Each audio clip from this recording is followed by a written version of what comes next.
Salam Nusantara warga Konoha sekalian, selamat datang kembali di Jalan Raya Konoha. Beberapa hari yang lalu, Raffi Ahmad bertemu dengan Rizik Syihab. Kira-kira mereka ngomongin apa?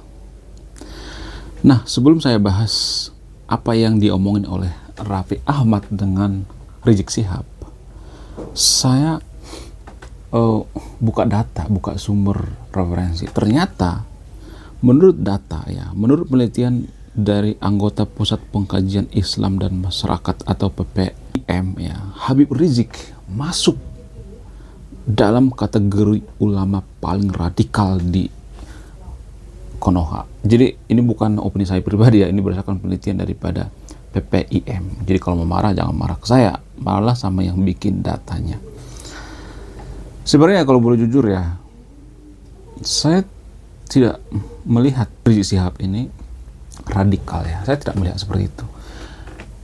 Yang saya lihat itu pengikutnya, para pengikutnya yang radikal. Gini contohnya, kenapa Pak Rizik Syihab ini muncul di Konoha? Apa alasannya? Saya mau nanya sama yang nonton video ini, kenapa Pak Rizik Syihab ini muncul di Konoha? Apa alasannya? Salah satu alasan yang paling masuk akal, yang paling logis itu adalah karena ada peminatnya, ada pengikutnya. Ibaratnya nih, Pak Rizik Syihab ini seorang pedagang misalnya, pengusaha misalnya, memberikan produk misalnya, atau menciptakan produk. Kenapa ada banyak pengikut daripada Rizik Syihab ini? Karena ada yang beli produknya, ada yang suka produknya, ada yang suka dengan cara berpikir beliau. Jadi menurut saya pribadi, yang saya salahkan itu bukan Pak Rizik Syihab, tapi pengikutnya. Kenapa pengikutnya banyak banget? Kenapa? Apakah karena pengikutnya juga radikal?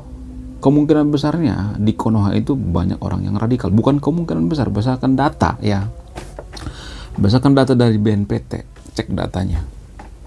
Jangan terlalu telan bulat-bulat apa yang saya katakan. Sebelum Anda cek dan recheck, Anda harus skeptis apa yang saya katakan. Jangan telan bulat-bulat Menurut data dari BNPT, ada sekitar 33 juta orang yang radikal di Konoha. Bayangkan coba, 33 juta orang.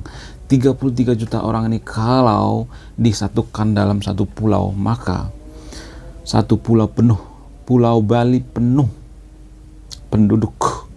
Bali itu nggak seberapa daripada 33 juta orang. 33 juta orang setara dengan penduduk Singapura. Satu pulau Singapura penuh dengan orang yang radikal semua. Saya juga kadang berpikir, gimana orang yang radikal-radikal ini dikumpulin satu tempat terus mereka hidup di sana. Apakah mereka akan maju? Apa yang terjadi? Apakah mereka akan ribut, konflik dan sebagainya? Kemungkinan besar mereka ini akan konflik, ribut. Karena orang yang radikal ini tidak akan bisa diharapkan untuk memajukan Konoha. Jadi Konoha 2045 itu hanya mimpi di siang bolong hanya mimpi di siang bolong. Karena apa? Karena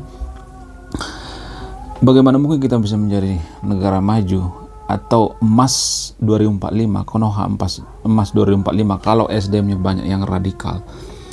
Saya lama memperhatikan jejak digital daripada Rizik Syihab ini. Konon katanya Pak Rizik Syihab ini dulu pentolan daripada NU. Dulu beliau ini adalah masuk dalam jajaran penting dalam NU waktu masa pemerintahan Soeharto.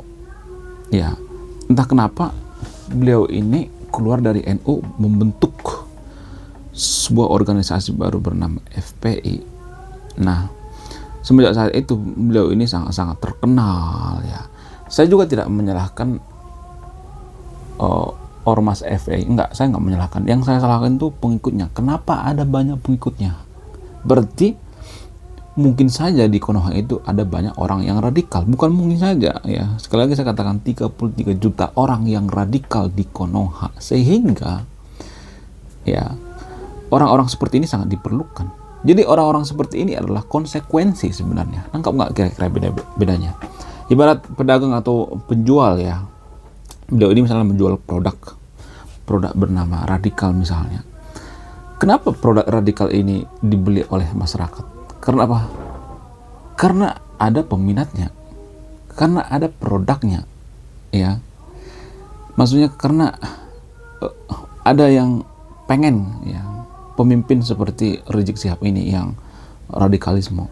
Jadi jangan salahkan pedagangnya, salahkan yang belinya. Kalau yang belinya nggak ada, maka pedagangnya pasti bangkrut, pasti tutup. Justru saya melihat Pak Rizik Syihab ini melihat, oh di Konoha itu ternyata ada yang suka ternyata pemimpin seperti ini ya. Ada yang suka ternyata pemimpin yang radikal. Karena apa? Karena di Konoha itu banyak orang yang radikal. Berdasarkan data 33 juta orang. Sama halnya dengan channel ini. Kenapa channel ini atau channel lain atau channel edukasi lainnya itu bisa banyak subscribernya di Konoha? Apa alasannya? Salah satu alasan yang paling masuk akal itu adalah karena di Konoha itu banyak orang yang malas membaca. Berdasarkan data, 1 dari 1.000 orang yang rajin membaca. Itu berdasarkan data ya. Sehingga warga Konoha itu pengen dibacain, pengen dibikin video seperti ini. Karena apa? Karena kita tidak ada niat membaca dan tidak ada minat baca. Minat baca kita sangat rendah. Kalau minat baca kita itu sangat tinggi seperti negara-negara maju seperti Singapura, ya, Jepang, Norwegia, Finlandia dan sebagainya, ya, maka channel-channel seperti ini tidak akan bisa survive. Tidak akan ada orang yang beli, tidak akan ada orang yang subscribe, ya. Jadi ini kan semacam ini ya, semacam paradoks ya. Di satu sisi ada banyak di Konoha itu orang yang malas baca dan itu adalah peluang kita. Ya, dari mana saya tahu? Dulu saya sangat suka menulis. Saya sangat suka menulis dan ada sekitar 30 kali naskah saya kirim ke penerbit di Konoha, tapi 30 saya kirim naskah, 35 kali saya ditolak. Dari mana saya tahu? Karena apa? Karena di Konoha itu minat baca sangat rendah. Jadi tulisan-tulisan itu sangat selektif sekali. Beda dengan di luar negeri. Di luar negeri itu satu bulan ya buku. Kalau di Konoha 1 dari 5 tahun kayaknya nggak ada ya. Di Konoha itu kebanyakan orang baca kitab suci. Ya, nggak salah baca kitab suci, tapi kitab suci itu kan untuk meningkatkan SDM kan tidak hanya kitab suci yang kita butuhkan. Ada buku-buku yang lain, misalnya buku-buku tentang ilmiah. Saya tidak mengatakan bahwa kitab suci itu tidak ilmiah ya. Ya, saya tidak mengatakan seperti itu karena saya tidak bisa menyimpulkan, silakan disibukkan sendiri. Namun untuk meningkatkan SDM kita itu kita harus membaca buku selain kitab suci. Sama halnya dengan kasus dari Rizik Syihab ini. Ya, beberapa bulan yang lalu Rizik Syihab itu sedang viral. Dia mengatakan, mari kita berjihad ke Walentina, Pak Prabowo, tolong dibuka keran untuk berjihad dan lain sebagainya. Nah, ya, jadi pertanyaan, kenapa bukan Pak Rizik Syihab yang pergi ke sana? Kenapa harus nyuruh-nyuruh orang? Kalau lu pengen gitu, ya, pengen berjihad, ya udah pergi ke sana sono. Ya, biar Konoha itu bebas dari pemimpin yang radikal. Kenapa lu nggak pergi ke sono? Harusnya kan lu yang pergi ke sono, bukan malah memprovokasi. Jadi itu yang nggak saya terima daripada Rizik Syihab ini. Tapi di sisi lain saya setuju dengan pendapat Rizik Syihab. Ada juga pendapat yang setuju dengan Rizik Syihab. Apa itu? Ya, beliau pernah mengatakan bahwa pemerintah Konoha itu ada yang tidak becus. Iya, saya setuju. Saya nggak membantah itu.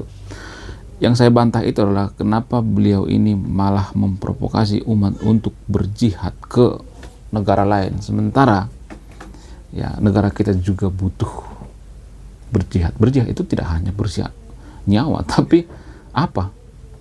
Berjihad kebaikan juga ya, kejujuran, membantu sesama masyarakat kita. Itu juga sangat dibutuhkan. Bersihkan sampah. Ya. Pandawara itu menurut saya itu orang yang sangat-sangat berjihad membersihkan sampah-sampah. Jadi pengertian daripada jihad itu jangan dipersempit ya. Pengertian daripada jihad itu harus dipandang dari sudut pandang yang luas, tidak hanya dari sudut pandang yang sangat-sangat sempit dari pemikiran-pemikiran daripada orang yang radikal. Berjihad itu bisa seperti kita berbuat kebaikan, jujur dan lain sebagainya. Kemudian saya melihat ya, Pak Rizik Syihab ini lebih takut, ya saya melihatnya lebih takut ke Pak Prabowo dari Pak Jokowi. Di pemerintahan Pak Jokowi itu gila banget. Walaupun saya kadang nggak setuju dengan Pak Jokowi, tapi menurut saya ini terlalu brutal ya. Beliau ini, saya melihat ya, tapi koreksi saya kalau salah ya, memanfaatkan, karena di Konoha itu kan agama dengan politik itu kan nggak dipisah ya, sehingga orang-orang seperti beliau ini sangat dikasih panggung, sangat mudah untuk memprovokasi masyarakat. Kenapa? Karena politik dengan agama itu tidak bisa di Konoha. Kenapa tidak dipisah? Ya karena kita itu bukan negara sekuler.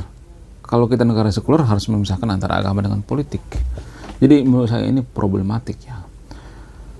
Pemimpin-pemimpin atau ya orang-orang seperti Rizik Syihab ini akan terus ada di Konoha kalau kita tidak menjadi negara sekuler. Saya sangat mendambakan Konoha itu menjadi negara sekuler, sangat-sangat mendambakan yang namanya negara sekuler. Demokrasi itu sebenarnya cocoknya negara sekuler seperti Jerman, Prancis dan lain sebagainya. Mereka itu kan sekuler ya, cocok. Demokrasi dengan sekulerisme itu sangat cocok. Dan kalau saya mengatakan seperti ini pasti banyak nanti yang marah. Kamu tahu apa tentang agama? Ngaji dulu sana, sok tahu lu. Kamu mau menjadikan negara kita sekuler. Apa salahnya kita jadi negara sekuler? Turki itu sekuler, walaupun agama mayoritas Muslim. Azerbaijan, mungkin kalau Turki sekarang nggak sekuler, Turki akan seperti Afghanistan, Suriah, ya kan? Ya nggak, benar nggak? Jadi jangan terlalu emosi dulu, jangan ngamuk-ngamuk dulu. Mari berpikir logika gitu, menggunakan pemikiran-pemikiran yang waras. Lalu apa pembahasan antara Raffi Ahmad dengan Rizik Syihab kemarin? Yang pertama itu mereka bahas pembinaan generasi muda Islami. Dalam keterangan postingnya ya, Raffi Ahmad mengungkap tujuan dibalik pertemuannya dengan Rizik Syihab itu. Ia menyebut selain silaturahmi membahas soal pembinaan generasi muda Islam bersama Habib Rizik. Wow, luar biasa. Kemudian apa lagi? Ya, ingin memperbanyak wadah diskusi dan kegiatan di rumah ibadah. Ya, Raffi Ahmad berharap dari pertemuan mereka akan semakin banyak ya wadah diskusi dan kegiatan di rumah ibadah. Kemudian apalagi? Berharap lahirkan generasi yang berkontribusi bagi umat dan bangsa. Kok saya ngakak ya? Memang selama ini generasi muda ya, terutama generasi anak-anak muda yang mayoritas beragama Muslim di Konoha itu tidak berkontribusi. Apakah mereka tidak berkontribusi? Menurut kalian gimana? Apakah berkontribusi atau tidak? Jadi ini seperti ini ya, buah si malakama. Ada yang mengatakan kontribusi, ada yang mengatakan tidak. Tapi kalau menurut saya ya, SDM Konoha itu hanya bisa ya, terutama ya umat agama hanya bisa demo. Nggak semuanya tapi rata-rata seperti itu, seperti buih di tengah lautan. Banyak tapi unfaedah. Dengan berat hati saya mengatakan seperti itu, tapi hanya di Konoha, bukan Indonesia. Nggak ada urusan dengan orang Indonesia ya, ini hanya di Konoha. Seperti buih di tengah lautan, banyak tapi unfaedah. Kalau saya mengatakan seperti ini Anda tersinggung, berarti Anda salah satunya. Justru channel ini untuk membangkitkan ya kesadaran kita dalam bernegara, beragama dan sebagainya. Tapi saya melihat ada semacam keanehan ya. Kenapa ya kalau mayoritas agama maksa itu, kecuali Turki ya, mayoritas agama maksa itu susah majunya? Kenapa? Apakah ini ada korelasinya? Mungkin ada yang bantah, enggak tuh, yang menjadikan negara maju itu bukan agama dan sebagainya, tapi agama mempengaruhi SDM, pola pikir, cara berpikir kita, cara bertindak, cara makan, cara tidur, semua banyak hal diatur oleh aturan agama. Bagaimana mungkin kita mengatakan bahwa agama itu tidak mempengaruhi kemajuan satu bangsa? Gini deh, saya mau nantang yang nonton video ini. Bagaimana kalau Jerman mayoritas beragama maksa? Apakah mereka bisa semaju sekarang? Jepang mayoritas beragama maksa. Apakah bisa semaju sekarang ini? Amerika mayoritas beragama maksa. Apakah bisa semaju sekarang ini? Singapura mayoritas beragama agama maksa. Iya, Singapura juga mayoritas agama maksa sebenarnya. Tapi mereka itu memisahkan antara agama dengan politik. Ya harus dipisahkan. Menjadikan agama semacam privasi.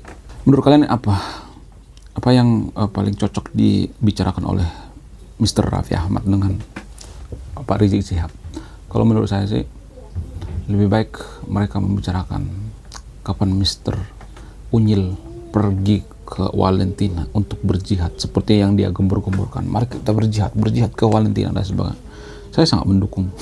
Saya sangat mendukung beliau ini berjihad ke sana. Karena apa? Karena dia harus membuktikan apa yang diucapkan. Jadi pemimpin itu harus seperti itu. Apa yang diucapkan harus dibuktikan sendiri. Jangan cuman ya omong-omong. Jadi jangan omong-omong dong. Pergi ke sana. Ya.